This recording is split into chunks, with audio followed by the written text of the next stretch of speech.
Charlotte turned into a surprised Pikachu face, not expecting that there were things Lynn didn't know. Lynn didn't speak, only silently watching Charlotte for her answer. Seeming to have found something fun, Charlotte had a mischievous grin on her face, teasing Lynn to say something nice. Then she would tell him.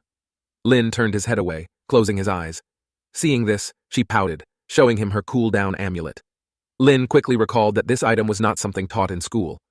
Charlotte said that the cool-down amulet could offset the dungeon cooldown time, allowing people to enter the dungeon repeatedly. The amulet looked like a stopwatch. Under the detection spell, Lynn obtained the item information, primary cooldown amulet. Available usage, 7/10. Introduction.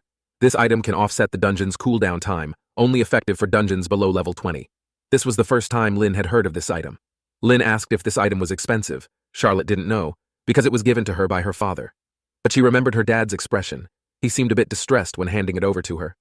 Charlotte's family was very wealthy, with many successful companies under their names, and very well known in the Western Sea City. If someone like her father would find something expensive, the item itself was obviously valuable. Charlotte scratched her hair. She had to use up all 7 dungeon reset chances within 2 days, and she felt like she might be exhausted to death. Seeing her troubled expression, Lynn thought for a moment, offering to carry her through the dungeon. He guaranteed that Charlotte could level up to 15 without lifting a finger. Charlotte suddenly remembered this stern guy beside her could solo dungeons. Charlotte quickly made a decision, willing to share the amulet with him. Lynn knew even though the experience gained each time would be less, the fact that there were more entries which will result in a greater overall gain. It was a win-win situation, and Charlotte happily agreed. Lynn told Charlotte to rest first, and they would start running the dungeon in 2 hours. Charlotte stretched lazily, preparing to nap. She quickly fell asleep, drifting off within moments. Sleeping so defenselessly in the wilderness was quite dangerous. However, Charlotte slept peacefully, because Lynn was by her side. Charlotte curled up, sleeping soundly like a kitten with a small smile at the corner of her mouth.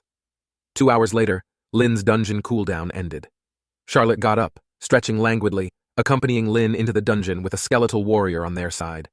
Charlotte used the primary cooldown amulet, making her dungeon cooldown time disappear. Lynn started the dungeon, then selected the nightmare level difficulty. Charlotte's face changed drastically, thinking that Lynn had chosen the wrong level. Before her words fell, the two had already disappeared at the entrance of the dungeon. The heavy, oppressive atmosphere made it hard for Charlotte to breathe. She clung tightly to Lynn, staring at Lynn in fear. Lynn turned his head back to look at her, asking if she was scared. Bracing herself, Charlotte declared she wasn't scared, but just looking at the terrifying attributes of the monsters made her teeth chatter. Lynn told her that all she had to do was follow him. A large number of skeleton warriors appeared in the room. An unwillingness rose in her heart, and she quickly caught up with Lynn. They ran through the long mine tunnel, seeing the Mine Wolf King boss. The nightmare-level Wolf King was twice larger than the normal-level Wolf King. A skeleton warrior slain a nearby elite monster, and then threw the elite monster's corpse into the air toward the Wolf King. At the same time, Lynn also raised his hand. Corpse explosion! A huge explosion rang out, and the terrifying sound startled Charlotte. Experience rapidly increased, and a swarm of notifications surged in. Several more loud explosions followed. The Wolf King, who was unimaginably terrifying in her eyes, fell to the ground with a howl. The Wolf King that would usually take a team of 20 minutes to kill had been vanquished instantly within less than a second. She then realized that this was not a normal level, but a nightmare-level dungeon. When Charlotte learned that Lynn had started soloing nightmare-level dungeons from level 10, she finally understood why Lynn could level up so quickly. From the moment they entered the dungeon till now, it had only been around 10 minutes, and they were already about to face the final boss. The enormous Goblin King stood before them. Then, the skeleton warriors charged up like bears to a beehive, swarming the Goblin King. With a dozen ear-splitting sounds, everything returned to calm. A level-up glow appeared around Lynn. He leveled up to 15. Charlotte. Looking at the item drop, it was a shame it wasn't staff.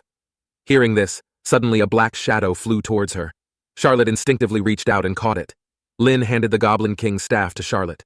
Seeing that Lynn hadn't used any weapons from start to finish, Charlotte knew in her heart that Lynn didn't care about attributes from these bronze-level gears. Lynn didn't know what Charlotte was thinking. He was currently checking the changes in his attributes after leveling up. He quickly calculated that he could reach level 16 after running the dungeon 5 more times. Looking at the Goblin King lying on the ground, he touched it and apologized, saying he would kill it 5 more times. Seeing Lynn actually talking to the Goblin King, Charlotte found it very strange. The boss obviously couldn't understand him. For some reason, Charlotte thought of the scene where Lynn had just apologized to the boss, and she suddenly found Lynn somewhat endearing and cute. Upon leaving the dungeon, Charlotte immediately used the primary cool-down charm. Only a dozen seconds later, they entered the nightmare-level Western Sea Mine dungeon again. The second time they entered, Charlotte seemed like a completely different person. As she ran with Lynn, she was in a state of excitement. The excitement overflowing on her face made Lynn feel a bit strange. The third time, fourth time, and fifth time, quickly, they have used up all of the entries. Charlotte successfully leveled up to 14. There was still a day and a half left before the final exam. They could run the dungeon 2 more times, and by then, she would definitely reach level 15. Charlotte temporarily lost her competitive mindset towards Lynn. She knew that they could definitely enter the Xiajing Academy together. Charlotte suddenly asked if Lynn was interested in competing for the top position in the province. Charlotte explained that if Lynn could become the top place in the province, he could earn a lot of points. Most importantly, there was an opportunity to join the Creator Academy. The Creator Academy is the strongest academy within the Empire. While the Xiajing Academy recruits prodigies, the Creator Academy is for the top-ranking individuals among those prodigies. Charlotte looked at Lynn with her brilliant eyes. She genuinely thought Lynn had a chance. Lynn spoke softly. He was determined to go to the Xiajing Academy where his sister was. If given the opportunity, he would also try to enter the Creator Academy at a future date. Suddenly, Charlotte saw a blonde young man behind Lynn. She recognized him at a glance. It was Gao Yang. He was at the entrance of the dungeon, seemingly looking for a team. Gao Yang was already at level 11, but unfortunately at level 11, knights just couldn't tank the monsters. As expected, after searching for a while, Gao Yang couldn't find a team and looked disappointed. Lynn was ready to take Gao Yang to grind the dungeon together. Charlotte chuckled and followed him. In an office, a chubby middle-aged man was shouting at a young man, blaming him for having the audacity to block the dungeons and preventing others to join. He was breaking the rules and possibly offending both the Empire and the Profession Association by doing this. The middle-aged man rubbed his brow. After all, this was his son. He instructed the young man to stay at home for the next few days and wait for the final exam. The young man asked about the missing guild members, and the chubby guild president replied that he had already sent people to investigate. The president sneered. It seemed that someone dared to challenge his dynasty guild. In front of the dungeon, Charlotte called Gao Yang over. Gao Yang's eyes were rolling rapidly, revealing a profound and meaningful smile. Charlotte's tsundere personality was well known. Only when she was with Lynn would she tone it down a bit. She raised her fist and made a threatening gesture. Gao Yang was startled, saying he was just joking. Charlotte told him to follow them to grind the dungeon together. Gao Yang let out an excited howl, clasped his hands together and thanked them both. Gao Yang's expressions and actions were extremely exaggerated. Charlotte clenched her fist and said if he continued like this, she wouldn't take him. Gao Yang immediately surrendered, instantly becoming serious. But seeing him like this made Charlotte want to punch him even more. Charlotte snorted, and a fireball appeared in the palm of her hand telling him to act natural. If Gao Yang dared to say anything more, she would definitely throw this fireball at his face. When Gao Yang learned that the two had a 10-hour cooldown, he then decided to go grind some wild monsters and let the two rest. Before he left, he winked at Lynn, cheered him on to conquer Charlotte tonight, and then ran off as fast as he could. Charlotte stomped her foot in anger and threw the fireball at him. The fireball landed on the ground, but the sparks caught on Gao Yang, and he cried out loudly. Covering his butt, he disappeared in the blink of an eye. 10 hours later, Gao Yang joined the team, and they entered the nightmare-level dungeon. As soon as he entered the dungeon, Gao Yang was the first to be scared and paralyzed on the ground. Just like Charlotte before, he thought that Lynn had selected the wrong difficulty. Charlotte snorted and told him to talk less and just follow them. Gao Yang showed a variety of expressions, such as puzzlement, panic, and fear. 10 minutes later, Gao Yang was still gaping at the sight of the dead boss. He wiped the corner of his mouth and suddenly hugged Lynn's thigh, saying that he wanted Lynn to carry him every day, and he could dress up in skirts and cheerleader outfits to cheer Lynn on. Charlotte helplessly remarked that Gao Yang had no backbone and lacked the spirit of a knight. Gao Yang didn't care. With Lynn's presence, who needs to be a knight? Lynn shook his head and then calculated in his heart. After one more run, he would reach level 16, Charlotte would reach level 15, and Gao Yang would reach level 12. As for Gao Yang, he wasn't planning to go to Xiajing Academy. His goal was another higher-level academy in the province that wasn't as competitive. The setting sun cast long shadows over everything. On the southern city wall of Western Sea City, several principals stood together, looking at the wild area outside the city wall. Tomorrow was the day of the final exam. They didn't know how well these children would do. An elderly principal asked Principal Lu about the two prodigies from his school, wondering if they were also preparing for the Xiajing Academy. Principal Lu looked unblinkingly into the distance and nodded. He knew that the competition for Xiajing Academy was the most intense.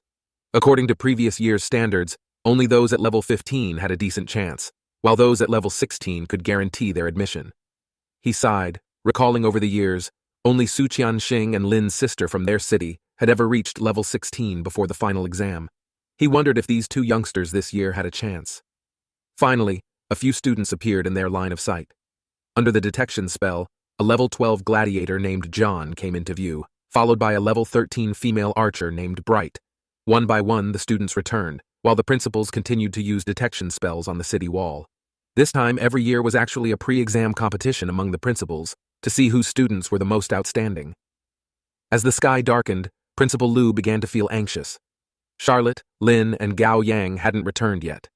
Finally, just before the night fully set in, Principal Lu saw 3 figures in the distance. A smile immediately appeared on his face. The result wasn't important, as long as they returned safely. Detection spells flew out one after another. Gao Yang was at level 12, and Charlotte was at level 15, causing the principals to express surprise one after another. The last one, Lin, was at level 16, and all of the principals gasped in surprise. Lin had really reached level 16, one level higher than Charlotte. Seeing Gao Yang's shield and Charlotte's magic staff, they then understood that these children had cleared many dungeons. Principal Lu was delighted and let the 3 of them get on the bus first, and he was in a great mood. After all of the students have returned, he had won out in front of the other principals. Moreover, perhaps this time both Lin and Charlotte could be admitted to Xiajing Academy, which would be an extremely honorable achievement for Western Sea City and the high school. As night fell, Lin continued his meditation. He followed his own thoughts and didn't place too much emphasis on the final exam. He was confident he would definitely get into Xiajing Academy. If he had a chance, he would also try to strive for the top spot in the province. The next morning, Lin woke up on time. Exactly 100 skeleton warriors were quietly waiting in the summoning space. Arriving at the school, many classmates had already arrived. Gao Yang waved vigorously at Lin, and after a while, Charlotte also arrived. Charlotte was much more popular than Lin, and the students flocked around her. But contrary to her usual demeanor, Charlotte came over to Lin and asked him how he was feeling. Lin nodded slightly in response. Charlotte smiled and hoped to see Lin at Xiajing Academy. After everyone had arrived, Principal Lu came over and gave each person a teleportation stone. The teleportation stone would take everyone to the exam site. Principal Lu once again reminded the students to pay attention to their safety. The students activated their teleportation stones one by one, and with a stream of light, each person disappeared. The exam site was extremely spacious, like a huge square. There were probably tens of thousands of people. The light of teleportation never stopped. The examinees from Western Sea City were all distributed in the same area. Under the gaze of everyone, a towering gate descended from the sky. The trial tower was activated, and a solemn voice resounded across the entire square. It started explaining the exam rules. The stern voice wouldn't let students speak or ask questions. Violators would be directly disqualified from the exam. A few were whispering. At this time, the trial tower suddenly shot out a few rays of light that landed on these few students. These students then instantly disappeared. Gao Yang immediately covered his mouth. The rules were so strict. At this moment, the entire venue was exceptionally quiet. You could hear a pin drop. Even breathing became careful and cautious. The stern voice spoke up again. The trial tower would arrange different exams according to professions. Combat types would have combat exams, and support professions would have non-combat exams. After passing the basic exam, each profession will have the right to choose the difficulty level. Various difficulties and results will grant points. Apart from personal equipment, no other items can be used. The stern voice detailed the rules of the exam. Everyone queued up to enter the trial tower one by one. Lin followed the crowd into the tower. At the top of the trial tower, there were several stern-faced and imposing individuals. They were the examiners in charge of this year's final exam in the province. Seeing the rare profession of necromancer, according to the information, it was a type of summoning mage. The person in charge was preparing to set monsters 2 levels higher than Lin, according to the rules for rare mages. A monster appeared before Lin. This monster had a wolf's head but was wearing a robe. It was even holding a magic wand in its hand. Lin found that the detection spell was ineffective here. Apart from the name of the monster, there was no more information. A countdown appeared on the screen. Lin was prepared. Lin raised his left hand, and when the countdown ended, the soul flame fell on the head of the wolf beastman mage. With a scream, the wolf beastman mage fell straight down. At this time, on the top floor of the tower, the examiners all showed shocked expressions, speechless to see that Lin's enemy was defeated in 0.1 seconds.